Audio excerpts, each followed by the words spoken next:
બનાસકાંઠા જિલ્લા ભાજપ પ્રમુખ શ્રી કીર્તિસિંહ વાઘેલાના અધ્યક્ષતામાં મહત્વપૂર્ણ તાણા ખાતે બેઠક યોજાઈ। બનાસકાંઠા જિલ્લાના ઓગળ તાલુકાના તાણા ગામે આગામી ચૂંટણીઓના આયોજન અને સંગઠનલક્ષી કામગીરીને વેગ આપવા માટે ભારતીય જનતા પાર્ટીની એક વિશેષ બેઠક યોજાઈ હતી।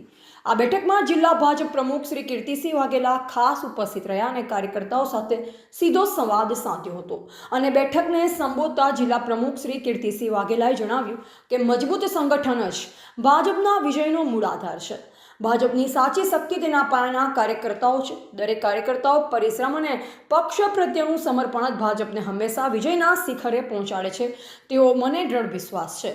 ત્યારે આગામી ચૂંટણીને ધ્યાનમાં રાખી યોજાયેલી આ બેઠકમાં સંગઠનને પાયાના સ્તર બૂથ લેવલ સુધી વધુ સશક્ત બનાવવા પર ભાર મૂકવામાં આવ્યો અને સરકારી યોજનાઓનો લાભો જન જન સુધી પહોંચાડવા અને મતદારો સાથે સતત સંપર્ક જાળવી રાખવા અંગે પણ માર્ગદર્શન પૂરું પાડવામાં આવ્યું। બેઠકના અંતે ઉપસ્થિત સૌ હોદ્દેદારો અને કાર્યકર્તાઓએ એક સ્વરે સંકલ્પ લીધો કે આગામી ચૂંટણીમાં ભાજપને ભવ્ય અને ઐતિહાસિક વિજય અપાવવા માટે તેઓ દિવસ રાત જોયા વગર મહેનત કરશે। સંગઠનને મજબૂત બનાવી વિકાસના માર્ગે આગળ વધવાની નેમ આ પ્રસંગે વ્યક્ત કરવામાં આવી। આ બેઠકમાં સ્થાનિક આગેવાનો, શક્તિ કેન્દ્રના હોદ્દેદારો અને મોટી સંખ્યામાં ઉત્સાહી કાર્યકર્તાઓ હાજર રહ્યા। રિપોર્ટર રામજીભાઈ રાયગોર, બનાસકાંઠા।